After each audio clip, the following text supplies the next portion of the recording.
Hola, muy buenas noches. Me presento Miguel Ángel Pérez Damián, licenciado en Psicología y maestreante de la Maestría en Educación de la Universidad Contemporánea de las Américas en su subsede aquí en el estado de Puebla. Se nos pidió realizar dentro de la asignatura de Liderazgo y Gestión Educativa una entrevista a pues algún docente o alguna persona que tenga relación y experiencia dentro del campo de la educación. Es por ello que en esta noche tengo el gusto igual de presentarles a el maestro Juan Francisco Pérez Damián. Él es González. Pérez González, perdón, perdón maestro. Juan Francisco Pérez González, que es maestro en educación media superior. La maestría la realiza en la Universidad Pedagógica Nacional, en el campus de 211 aquí de el estado de Puebla. Él es también licenciado en psicología, egresado de la Benemérita Universidad Autónoma de Puebla. Y bueno, dentro de su trayectoria educativa y laboral, pues 30 años laborando en el Colegio Nacional de De Educación Educación Profesional Técnica, Profesional Técnica en el CONALEP, CONALEP, Plantel Puebla 2. plantel Puebla 2. También 30 años de servicio en el Instituto Estatal de Educación para Adultos en diversas áreas, sobre todo en el área de servicios educativos, ¿sí? Él conoce ese trabajo dentro del Instituto de Educación para Adultos, pues conoce prácticamente todo a lo largo y ancho del estado de Puebla. Actualmente es docente en el Instituto de Educación Digital del Estado de Puebla, pero también anteriormente ha trabajado impartiendo módulos de la Maestría de Educación Media Superior en la Universidad Pedagógica Nacional. Pues maestro, buenas noches, bienvenido. Y pues comenzando nuestro tema, haciendo alusión, como lo comentaba, a la asignatura de liderazgo y gestión educativa, pues quisiera hacerle algunas preguntas. Una de ellas sería, maestro, para usted, ¿qué es o quién es un líder educativo? Buenas noches, gracias por la invitación. Eh, un buen líder educativo, pues es esa figura, esa persona que tiene muy claros los objetivos que se pretenden lograr. Un buen líder es aquel que sabe dirigir, que sabe coordinar, que conmina a su equipo de trabajo, a sus colaboradores, pues a ejercer en este caso la docencia, el quehacer educativo, la tarea educativa y pregona con el ejemplo. Y pregonar con el ejemplo implica ser congruente con lo que se piensa, se dice y se hace. Es aquella persona que toma el timón de su embarcación y que sabe a qué rumbo dirigirse para llegar a buen puerto. En cualquier actividad o en cualquier acción que emprenda, sea en el ámbito, pues propiamente en el aula de clases o fuera de ella, cuáles actividades, cuáles estrategias, qué movimientos específicos, que pues tiene ya un buen recorrido en cuanto a llevar a cabo cada una de las actividades. Es decir, el buen líder se debe de caracterizar eh, por esto, entre otras cosas, el tener presente pues su capacidad de relacionarse con autoridades, en este caso municipales, locales, con organismos, organizaciones, con agrupaciones, con colectivos, y debe de tener pues una información vasta en el sentido de en qué momento puede acudir a ellas pues para establecer algún tipo de relación, de convenio, de acuerdo para el beneficio, en este caso, de la población escolar y desde luego también en el caso de sus colaboradores, hombres y mujeres, docentes, maestros en ejercicio. Muy bien, maestro.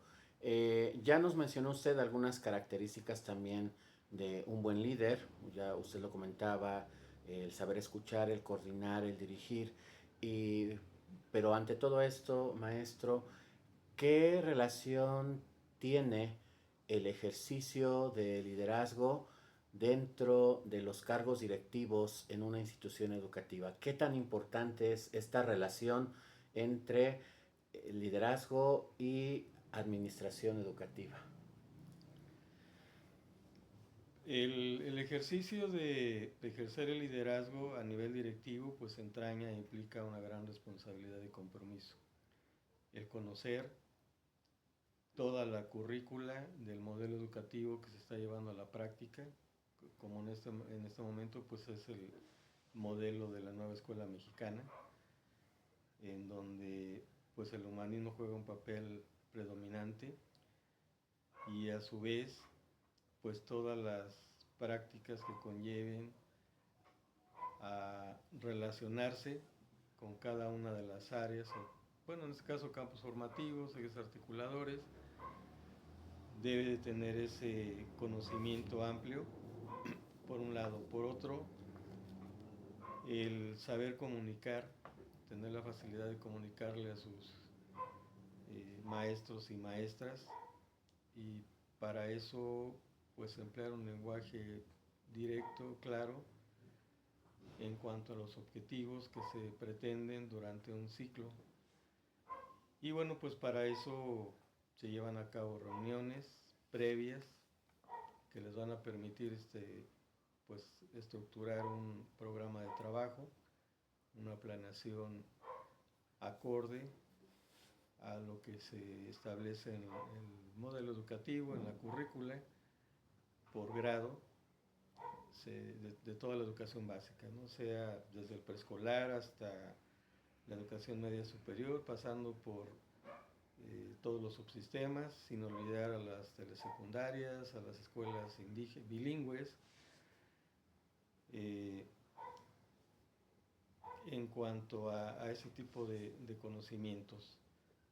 También el poder llevar a cabo con fluidez, con esa dinámica en las reuniones de consejo técnico, se debe tener claridad, se debe de saber pues asignar responsabilidades o comisiones o tareas, y que cada docente pues debe de tener esa disposición, esa disponibilidad, esa actitud por el bien de toda la comunidad escolar, en aras pues de lograr los objetivos y de que estas figuras pequeñas, adolescentes, jóvenes, pues alcancen la meta que se han planteado. Muy bien, maestro. ¿Cuáles serían los beneficios de el ejercer un buen liderazgo dentro de la institución educativa versus contra una figura de antilíder dentro de la misma institución? ¿Cuáles serían los beneficios o las consecuencias, ¿no?, de este actuar, ya sea acertado o equivocado? Un buen líder se caracteriza, ya lo hemos comentado, porque sabe a dónde quiere llegar, conoce, sabe, vive la realidad y sobre todo orienta, y con el ejemplo conmina y propicia que quienes le acompañan pues de la misma manera se contagian de ese entusiasmo, de esa energía. Y lo voy a poner como un ejemplo. Nuestras figuras de la historia en México, como don José María Morelos y Pavón, como pues don Miguel Hidalgo Costilla, con Emiliano Zapata, con Francisco Villa. Ellos fueron líderes que supieron encauzar los ideales, las aspiraciones, los sueños en cuanto a lograr, en el caso de los dos primeros, pues la independencia de esta nación, de esta población novohispana, y desde luego también la población originaria, e independizarse de España. En el caso de los segundos, bueno, pues con el movimiento armado de 1910, pues todo lo que se suscitó al interior del país, y sobre todo un buen líder siembra para que surjan nuevos líderes y ejerzan ese liderazgo positivo. Quienes actúen de manera contraria, pues no lo están haciendo de la mejor manera, porque fragmentan, porque dividen, porque crean desconcierto, traman mentiras, traman engaños, falsedades, y entonces eso genera el desánimo, el desaliento, y ahí estaríamos hablando pues de personas que no ejercen un buen liderazgo. Entonces todo aquel que siga sus principios, porque desde que se cursó la escuela normal o quien haya estudiado una licenciatura para formarse en educación, o profesionales que sobre la marcha se fueron cultivando para ejercer esta actividad que es la docencia, la enseñanza, pues se fueron adquiriendo conocimientos, saberes, experiencias, vivencias, saberes, y hoy en día los docentes pues se les exige demasiado. No obstante, el país le debe mucho al magisterio en general, porque sin el magisterio, hombres, mujeres, docentes en el ámbito rural, en el ámbito indígena, pues han sabido cultivar el genio, el talento, las habilidades, los conocimientos de todos. El país tiene un rumbo en ese sentido. Claro, eso ha dependido pues de las administraciones que han gobernado al país. Sin embargo, bueno, si no fuera por ese cimiento que es el magisterio, pues este país nadaría en el mar de la desorientación, y no obstante, a pesar de que el magisterio en general ha sido muy golpeado, bueno, pues el país que tenemos es gracias también a ellos, y eso no se debe de olvidar. Muy bien, maestro. En su experiencia, ¿usted podría relatarnos alguna situación en la que haya puesto en práctica alguna habilidad o habilidades de liderazgo en las comunidades educativas en donde ha laborado? En el INEA se nos comisionó para crear un proyecto. En este caso, pues estuve al frente de un proyecto y se llamó la creación de círculos de lectura y escritura, atendiendo a población entre 10 y 15 años, entre 10 y 14 años. En el INEA se atiende a este sector de población que por X motivo no concluyó su educación básica, y entonces se crean círculos de lectura y escritura. Desde luego también el programa, que en algún momento fue un proyecto, pues se dio a la tarea de atender a este sector de población, y para eso pues se contaba también con materiales, se fueron construyendo, se hicieron reuniones previas, reuniones a nivel nacional en donde se acudieron figuras institucionales de los estados en general.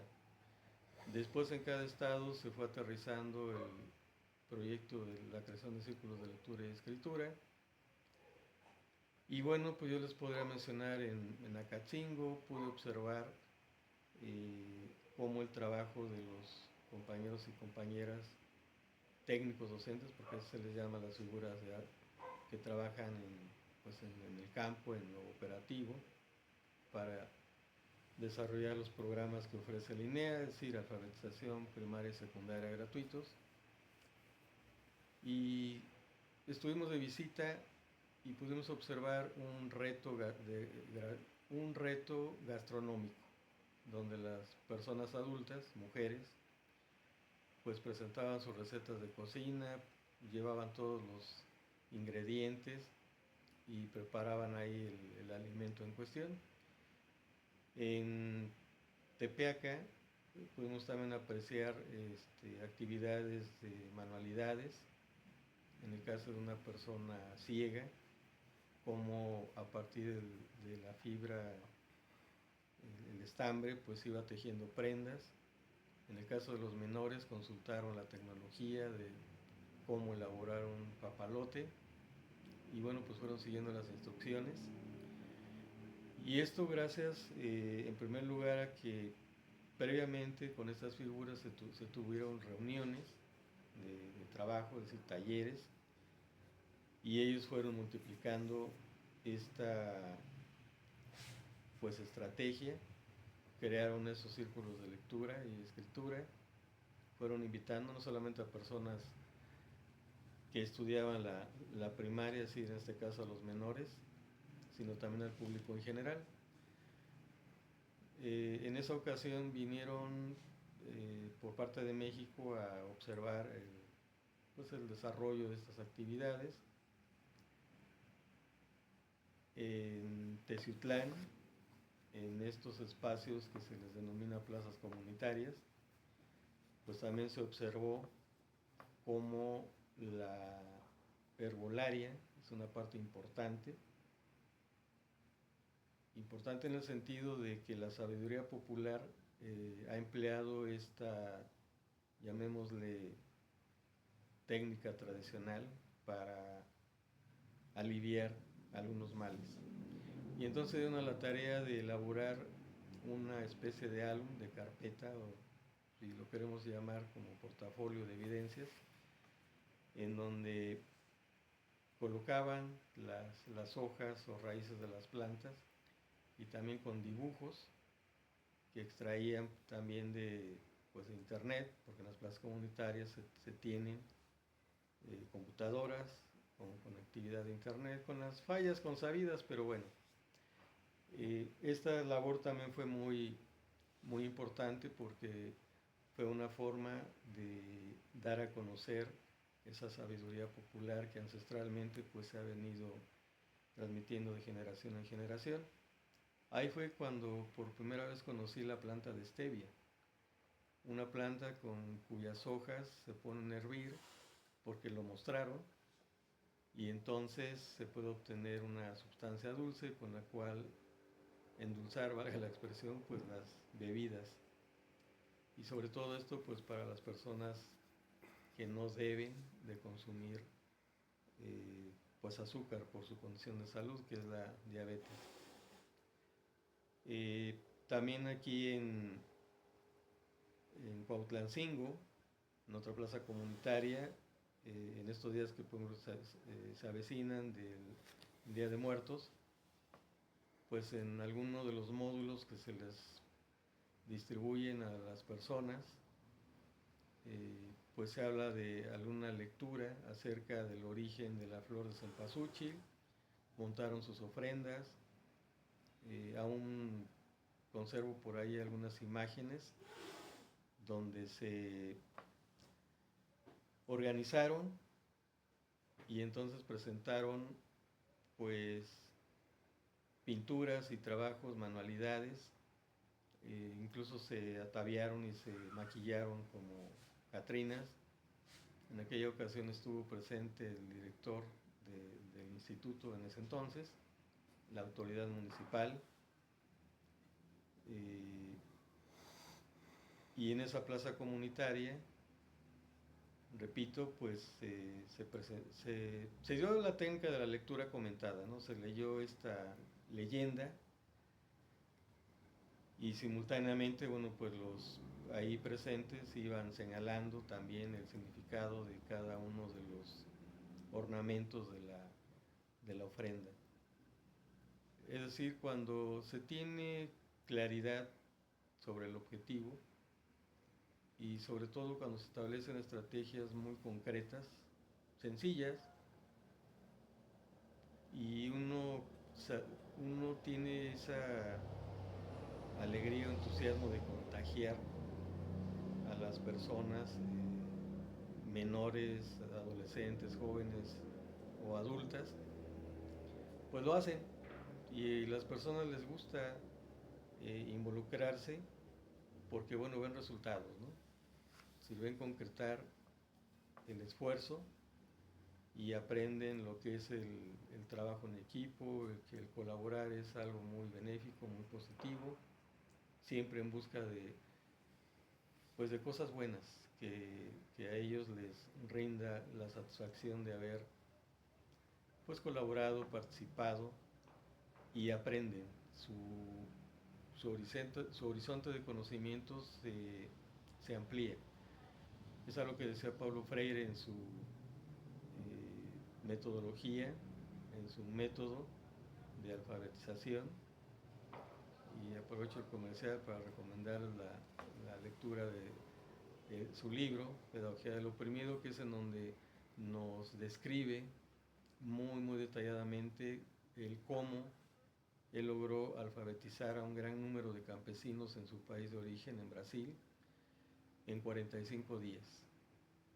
Bueno, el INEA, y voy cerrando, pues trató de establecer esta metodología. No lo ha logrado del todo en el sentido de no seguir al pie de la letra el método, pero bueno, sobre la marcha se han hecho quizá cambios, adaptaciones, dependiendo del contexto, de la diversidad geográfica, lo accidente de la geografía. Pues se llegaba y todavía llegan a lugares muy apartados. Hoy en día, bueno, pues hay facilidades de transporte, pero hace 20, 25 años, pues no había lo que hoy se conoce y mucho menos la tecnología. También en cuanto a experiencias, el trabajar introduciendo la tecnología, pues también fue una experiencia de innovar. Y en ese terreno, bueno, pues también el INEA no se ha quedado atrás, al igual que otras instituciones, como al inicio en la presentación decía el maestro Miguel Ángel, y en el CONALEP, bueno, pues desde su creación, el CONALEP ha trabajado con lo que es la innovación, es decir, la introducción de normas de competencia en cuanto a la enseñanza y lo que es la productividad. Finalmente, los egresados de este sistema, como profesionales, como técnicos profesionales dependiendo pues la inclinación, sea en alimentos y bebidas, en mecánica, en albañilería, en enfermería, en primeros auxilios, en fin, pues fue una de las instituciones que se adelantó pues al hablar de competencias, normas técnicas de competencias en la productividad, y también pues ha habido reformas educativas en sus modelos de educación, al igual que esta nueva escuela mexicana, y creo que ahí el magisterio ha jugado un papel muy importante. Al magisterio general se le ha exigido demasiado y ha cumplido. Quizá hay algunas figuras que se muestran renuentes, que se muestren reacias a los cambios, pero al final pues el magisterio ha sacado adelante todos estos retos. Si bien es cierto que los diseñan desde los espacios, llamémosle escritorio, pero los que aterrizan, los que operan y los que llevan a la práctica estos cambios, pues es el magisterio. Hombres y mujeres en todas las latitudes geográficas del país, a lo largo y ancho. Y eso es algo que habría que reconocérselo al magisterio. Lamentablemente no ha sido así del todo. Y ahí es en donde las autoridades, y me atrevo a decirlo así en lo general, aún le quedan debiendo al Magisterio Nacional, sean o no integrantes de un gremio sindical reconocido, porque también hay docentes, profesores que ejercen y no están agremiados a ninguna organización sindical, y son los más olvidados y olvidadas. Pues creo que con esto yo cerraría mis comentarios. No sé si hay algo más que preguntar, maestro. No, maestro, yo le agradezco su tiempo ante esta breve charla, breve entrevista. Creo que sin lugar a duda debemos de reconocer que el liderazgo dentro de una institución educativa es crucial para el buen funcionamiento en dos partes importantes. Una es el área académica en la cuestión de todo lo que refiere a la programación, el hecho de conocer la didáctica, el cómo se debe de aterrizar planes, programas de estudio y ese saber y ese deber orientar de las figuras directivas durante todo este proceso, ¿no? Pero por otro lado también dentro de ese liderazgo está la cuestión, digámoslo así, de la gestión educativa, porque al final el personal directivo pues debe de fungir como un buen líder, un buen estratega, alguien que consigue insumos o recursos para que podamos aplicar o implementar, ¿no?, estas demandas que nos solicita la, la Secretaría de Educación hoy en día. Pues maestro, muchísimas gracias, agradezco la atención a este llamado y pues bueno, esperamos que esta breve entrevista que se prolongó un poco, pero creo que ha sido muy satisfactoria, pueda también cumplir con la expectativa de la actividad escolar perteneciente a la asignatura de Liderazgo y Gestión Educativa de la Maestría en Educación de la Universidad Contemporánea de las Américas. Muchas gracias y que pasen buenas noches. Hasta luego. Buenas noches, gracias.